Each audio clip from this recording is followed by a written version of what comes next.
Ever stop to think about the materials? The sort of invisible engines driving our modern world.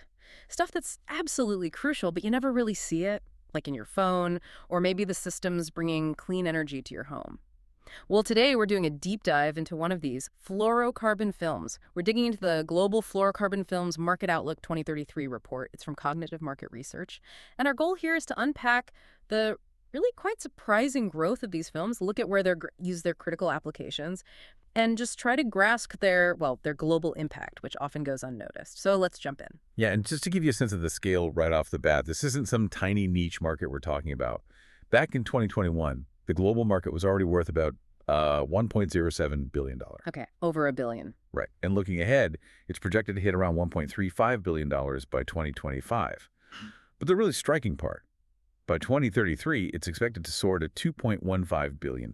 Wow, nearly double the 2021 figure. Exactly. That represents a compound annual growth rate, AGR, of 5.95%. So yeah, there's definite momentum. Those numbers certainly paint a picture of, well, significant growth. It's not standing still. But I suspect for a lot of people listening, fluorocarbon films might not mean much. What exactly are they, and why are they suddenly, it seems, so vital everywhere? That's a great question. Yeah. What makes them special, really, is their molecular structure. It's based on these incredibly strong carbon-fluorine bonds. Uh-huh. These bonds are actually among the toughest in organic chemistry. Yeah. And that gives the film some pretty exceptional properties, like chemical resistance. They can handle really harsh, corrosive stuff. Okay. Environments that would degrade almost anything else. Plus, they have high thermal stability. They work well in extreme heat or cold. And low friction, too, you mentioned. Yeah, and very low friction, yeah. Which is obviously critical for moving parts or, anywhere you need things to slide easily and precisely. So all these things together make them vital for protective coatings, high-tech electronic components, things like that. Right, so it's that combination of properties, not just one thing. Makes them super versatile, I guess. Exactly, super versatile. And when we look at where they're used, the report points to, well, all sorts of critical areas. Electronics, obviously, automotive, renewable energy, solar panels, you said. Yeah, think about the protective layers needed there, exposed to the elements for decades. Makes sense. And industrial manufacturing infrastructure, too. It's kind of amazing when you stop and think how these invisible qualities impact the things you use every day, like their reliability, how long they last. Precisely. That chemical resistance might mean they're lining a huge vat in a factory, protecting expensive equipment. Right. Or it could be shielding tiny microchips inside your devices from moisture or, other environmental factors, making them last much longer. Right. Okay, so that overall growth trajectory is impressive, 5.95% CAGR globally. But to really get the story, we need to break it down right. Where is this growth actually happening? Region by region, where are the hotspots? Absolutely. Looking regionally, Asia-Pacific is definitely the dominant player still. No surprise there, maybe, given the manufacturing scale. Exactly. Huge manufacturing base, plus rapidly growing demand for these high-performance materials. The report suggests its market size could more than double by 2033, hitting nearly $887 million. Wow. And within that, China's the leader, expected to generate around $258 million in sales by 2033. But you also see really strong growth in places like India, that's an EGR of over 7%, and Southeast Asia, around 6.7%. It just highlights how central these films are becoming to their industrial expansion. Then there's North America, also showing really significant growth. Okay. It was around $309 million back in 2021, expected to reach almost $587 million by 2033. Still substantial growth? Very much so. The U.S. is the biggest part of that market, projected to hit about $458 million by 2033. Uh-huh.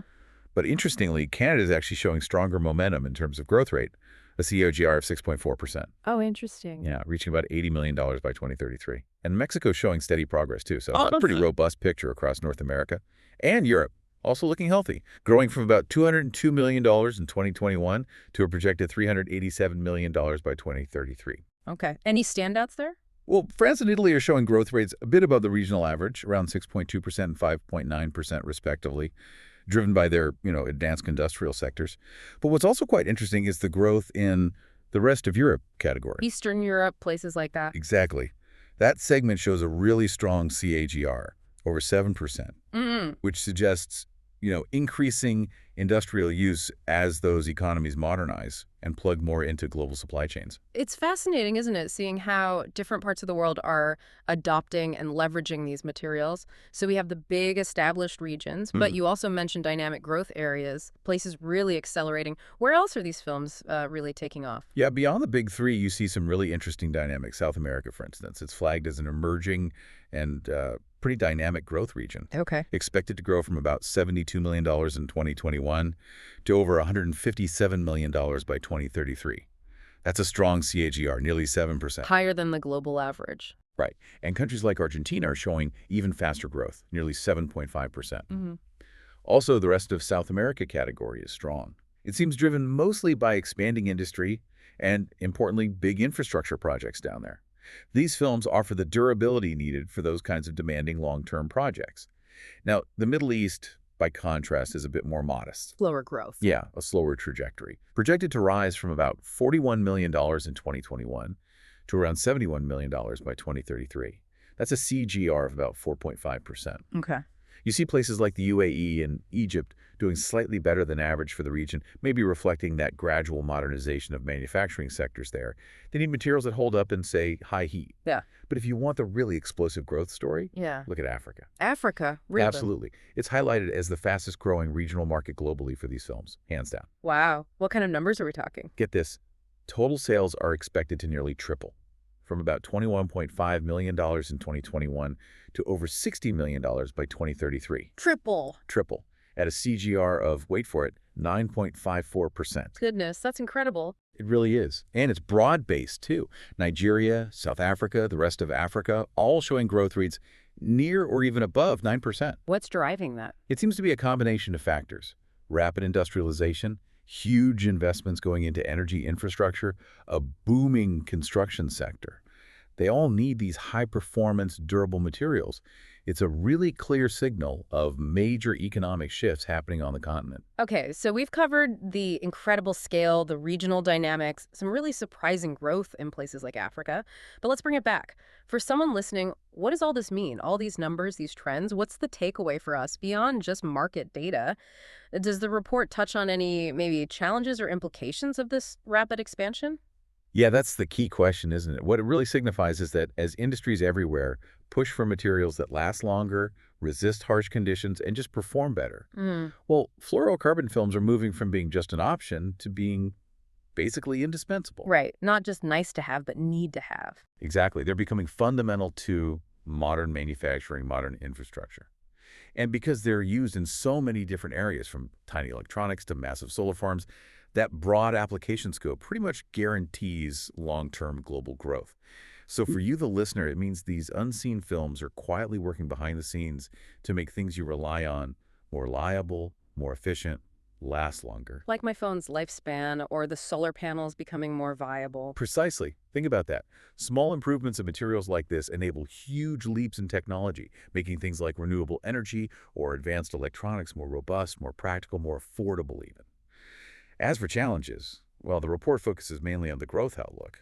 But, producing these advanced materials isn't simple. It requires specialized industrial processes.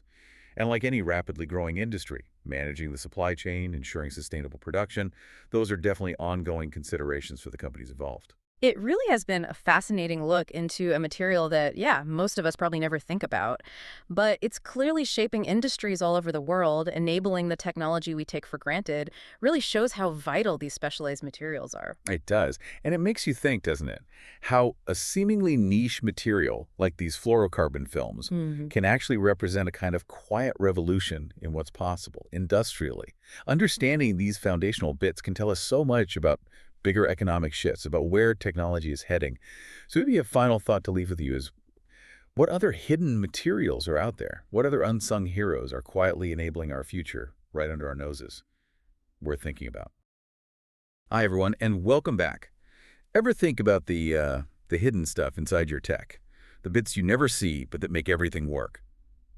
Well, today we're doing a deep dive into exactly that, the fluorocarbon films market.